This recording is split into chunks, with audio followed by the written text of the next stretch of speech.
So with me today is Caleb Sessions. How you doing? I'm good. How about you? Good. And I don't know if you got a chance to talk to Caleb over in the other room, but here is his new book. And for parents, this could be your new almost Bible. I'm sorry. But it is about talking to your teen from a teen's perspective. And I don't know if you have an idea of how important that actually is. We are on two different planets. And if you remember what it was like to be a teenager and how lost and difficult it was, please remember that when you're talking to your own children. They are really trying just to get through. And the peer pressure these days is so much worse than it was when we were growing up. So, Caleb is going to answer some questions for us, and we're going to go from there. Ready? Right. Okay. Is that one working too? Yep. Hey, good. Okay. All right. So, Caleb had kind of a rough start. Yep. How old were you when you were diagnosed With ADHD, I was diagnosed, I think I was 12 years old when I was diagnosed, but of course I grew up with it, so.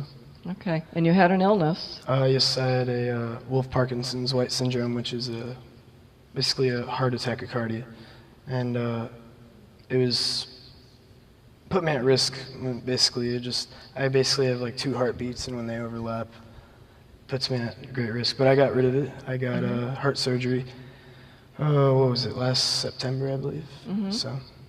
Okay. And what was the recovery like from that? It was fairly quick, but it was a long time. It was just a long time in the hospital. I mean, it wasn't that long, but it was only like a day of just doing nothing, which is bad for me. Yeah. I would imagine. So with the ADHD, did it make sense to you when they said that to you? Not really. I kind of thought ADD or ADHD was kind of like almost like people were just not normal. Like I didn't realize that a lot of people could have ADD or ADHD. I didn't realize that a lot of people nowadays do have it and they don't even realize they have it. So Right. Right. I find most highly intelligent people have it. Yeah. That would be me. We did that. Oh, no, look at the shiny thing over there. Yeah. Right? Yeah. Squirrel. Yeah, squirrel. All right, so there are some things that you've learned or things that you do since Mom became an ADHD coach, and that has helped you with your ADHD. What would you recommend as things that you would use? I've learned that clearing your mind before you do things is definitely very helpful, because when you're thinking about things and when you have certain tasks to do, when you have certain things to do, it makes it very difficult. And also exercise before you have to do any kind of reading or writing or anything. It helps you focus. I don't know, I guess some scientific thing, but I don't really know. And those are probably the two main things. Okay. So do you feel, I taught nursery school for a while, and we always used to call it getting the wiggles out. So do you feel that the exercise before you sit down to do that does that? Gets the wiggles out for you? It might be. It does that. And it might tire you a little bit, calm you down, same thing. Or it get the blood pumping, get you focused. So. Okay. Now what about things like caffeine? Do you watch your intake of that? When I had Wolff-Parkinson's White syndrome, WPW, when I had that, I was not allowed to have caffeine. But ever since the surgery, I'm allowed to have it. And I mean, I don't really watch it. I mean, I don't really drink soda much, but that's about it.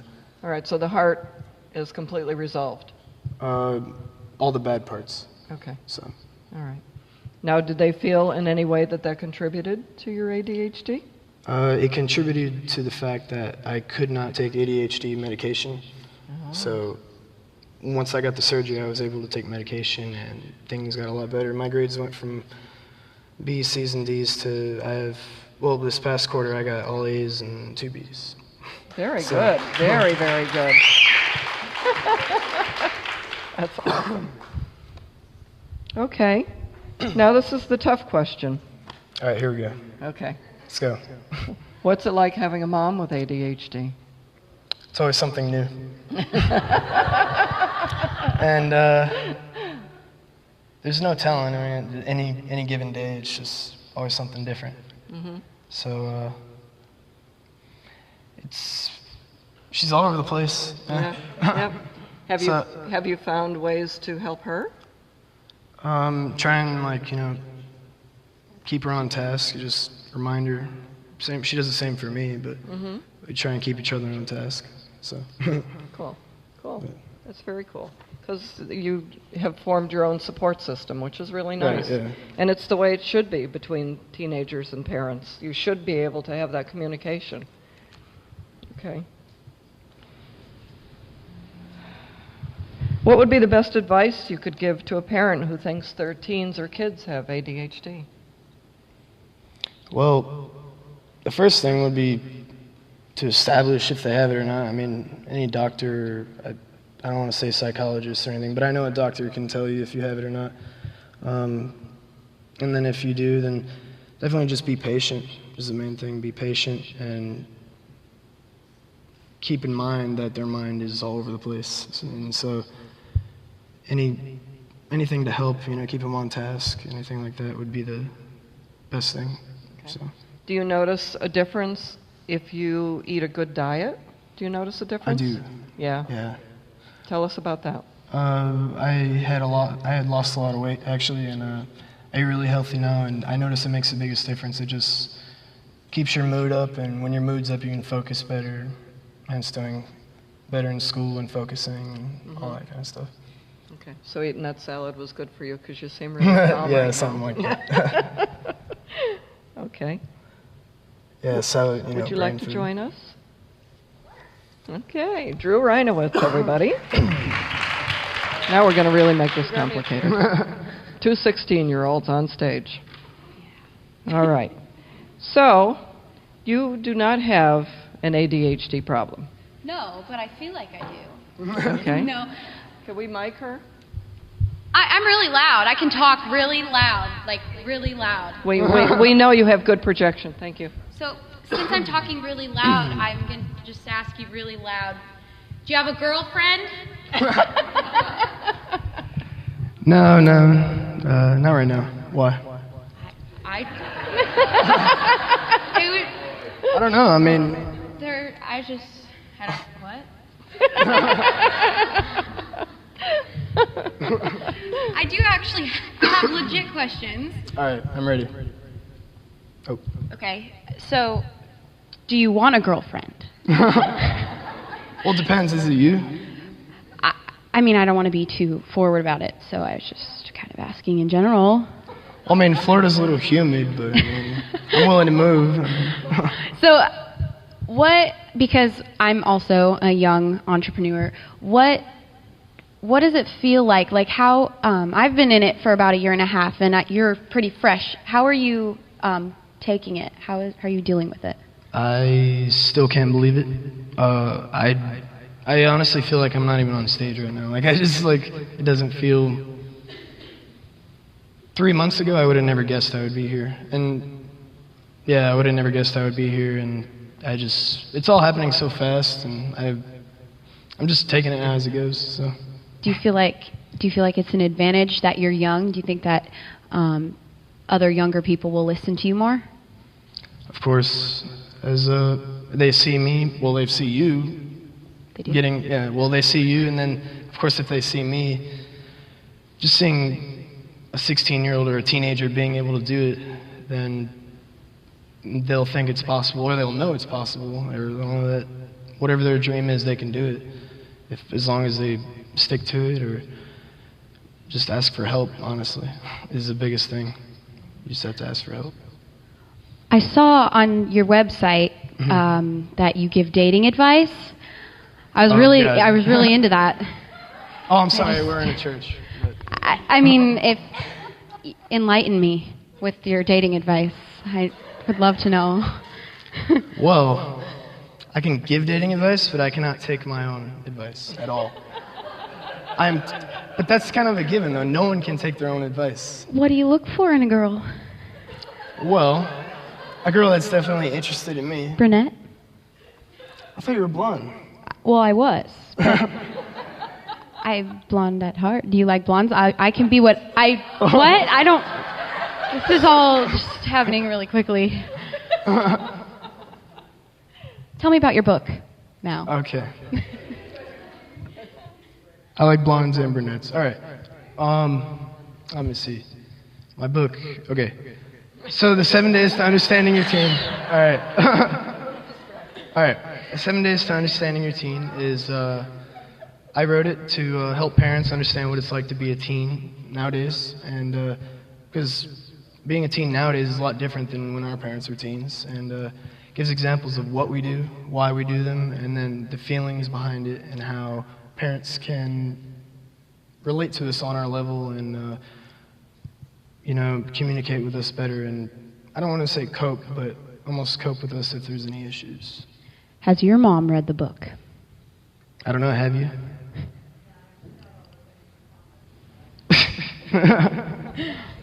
Nice. She took out the extra commas. She edited it. All right. What do you think about having a girlfriend? I'm ready. Me too. That's it. Yeah. Anyway. Oh, hi guys. I have a question for both of you. All right. Okay. All right. In Chapter 3, he says how to reach agreements with your teen, end the argument, and power struggles. Now, both of you have very busy schedules. Caleb, yours is getting more and more so. But Drew, you're all over the world. So how do your parents cope with everything that you're going through? Well, I just take the upper hand.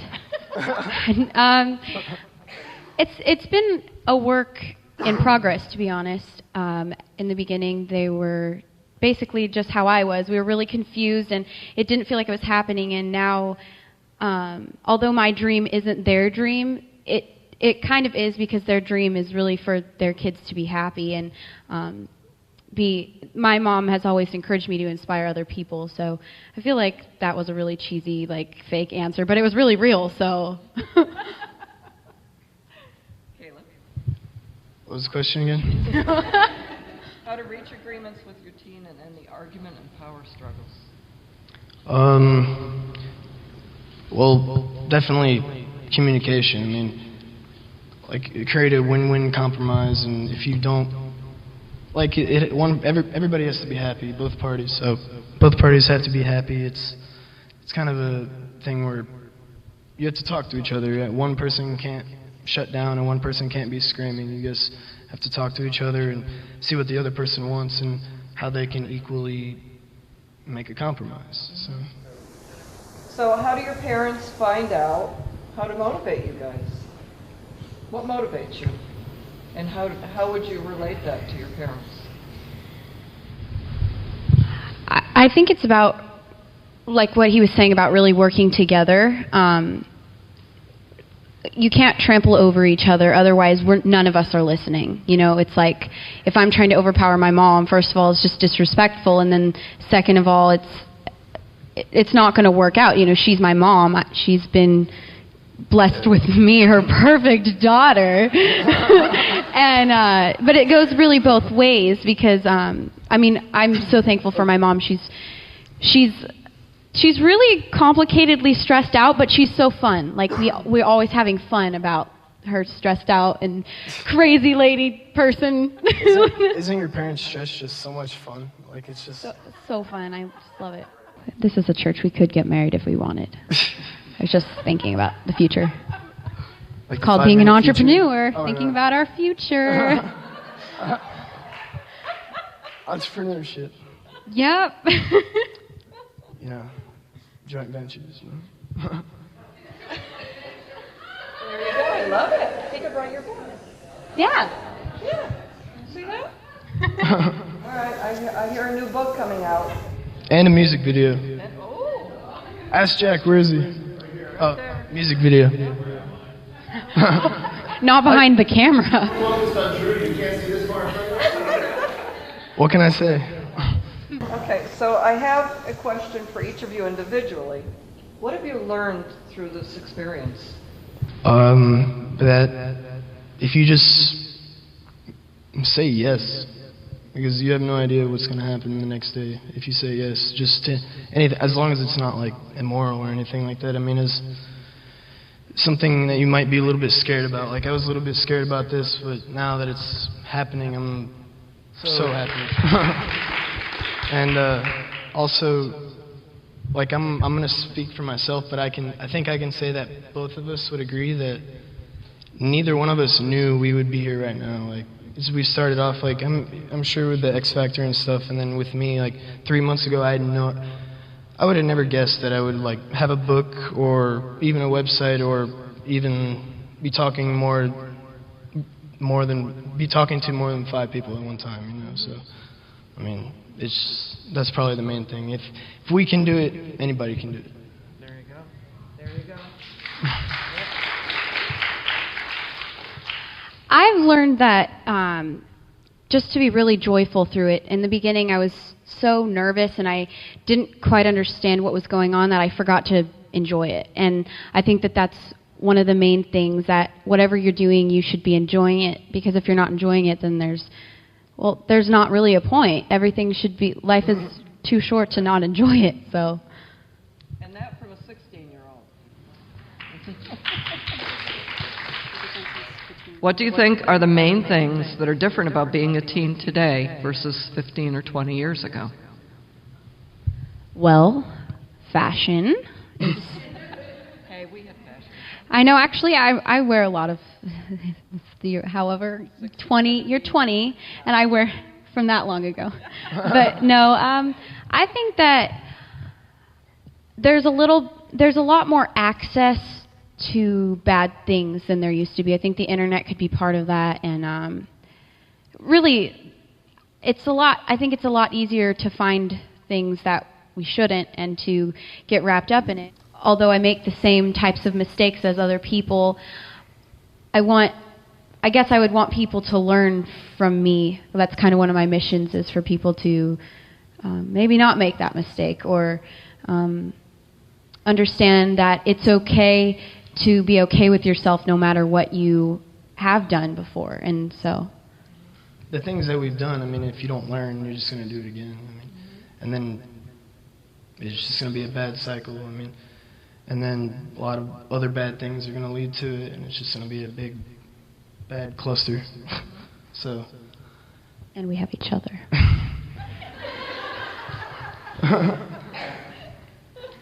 Okay, well... That's a good cluster, though. What are your plans for the future? Ah. Am I saying this one? Yeah. Oh, she was waiting on you. Yeah. All right. So in about 10 minutes, we're going to walk down this, what do you call it, an aisle? Yeah, we're walking down the aisle. And then, and then we're going to dinner tonight. Yeah. We actually went to dinner yesterday, Yeah, everyone. and then we're going to dinner again. Grilled cheese. Yeah. Pretty classy. And then,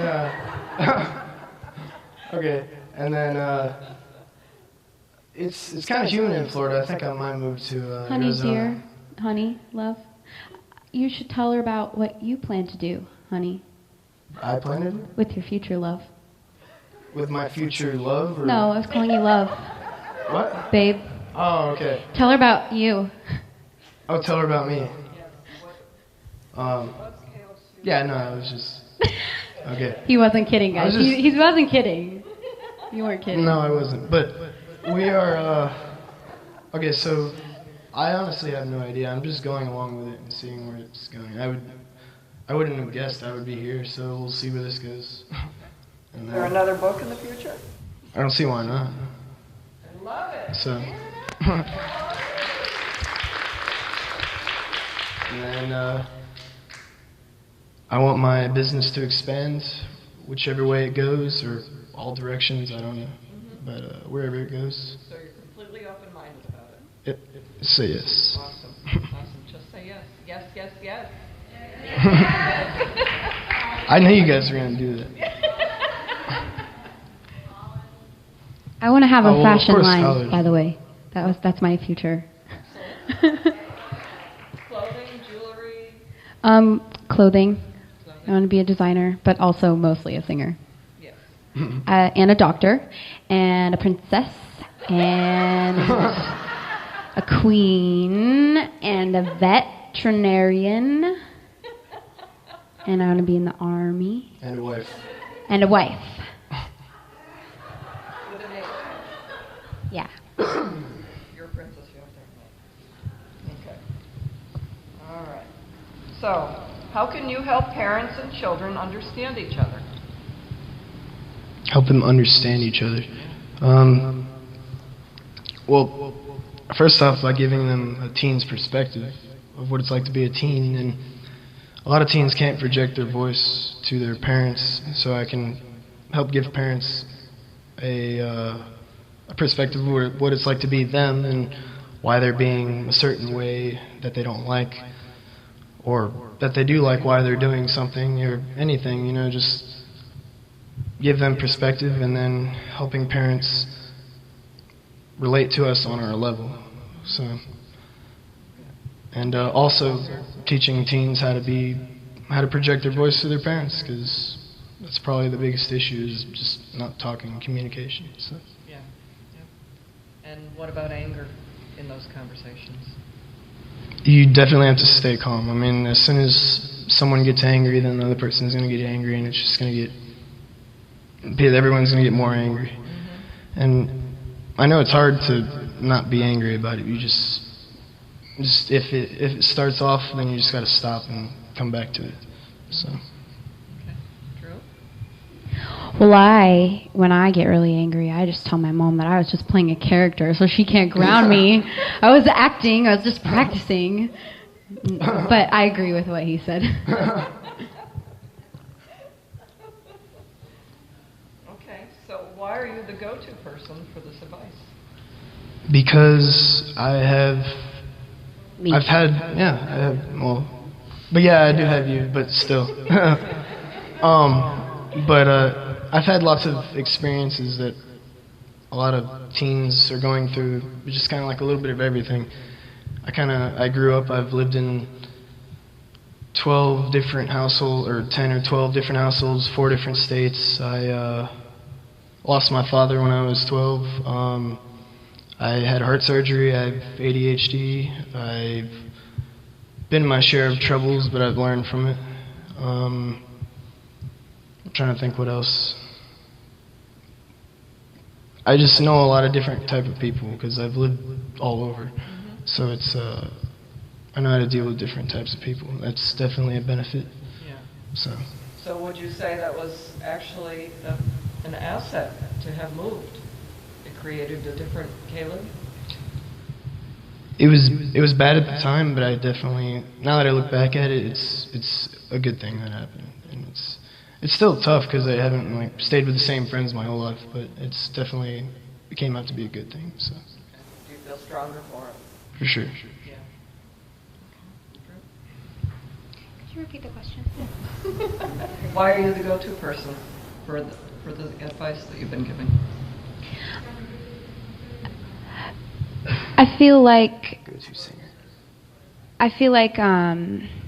Because, well, first of all, right now, because I'm young, I won't be young forever, but I feel like that helps me to be able to relate with teenage girls, and I'm a little bit immature, but I'm also mature, so, got this, broad group of people. And also, that's kind of why, well, it is why I want to be a singer. It's not just because I love to sing, which I do, I love to sing, but it's also because I feel like that's one of the doors that opened the opportunity to be able to help other people and teenagers. So, Awesome. and because I have Caleb. That's the answer to every question she's asked. Right? All right. Do you have any specific advice for the people? Oh, Okay, sorry. that's okay. Do you have any specific advice for the children that are here today, and the teens, and even the parents that are here today on how they can communicate better, and what you think they should give their kids the space to do? Trust. Yeah.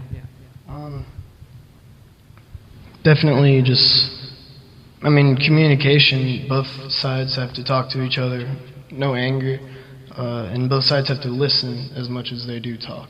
Because if you don't listen, then you can't. Man, it's not going to go anywhere. It's just people are going to be talking over each other. If you listen, create a compromise, then the problem's gonna be fixed one way or another eventually, whether it's right away or down the road. But as long as people are listening to each other and communicating with each other. And what was the second part of the question? I don't remember either.